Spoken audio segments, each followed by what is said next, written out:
Assalamualaikum dan juga hai semuanya. Kita berada di Jalan Pisang yang terletak di Singapura untuk kita menjejaki restoran yang terkenal dengan kenakan masakan Melayu, iaitu restoran Hajah Maimunah. Ia juga menyediakan catering dan juga perkhidmatan restoran seperti biasa.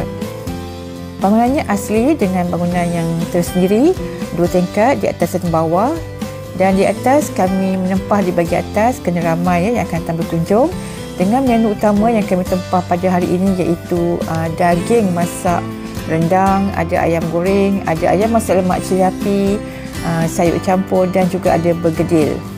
Dan masakannya memang betul-betul asli dan sangat-sangat sedap, ya. Jadi kita rasa sangat bertuah dapat makan di sini pada hari ini. Dan harganya juga adalah sangat-sangat berpatutan dan tempat ini mudah untuk kita cari. Kalau ke Singapura, jangan lupa ke restoran Hajah Maimunah di Jalan Pisang. Sehingga berjumpa lagi.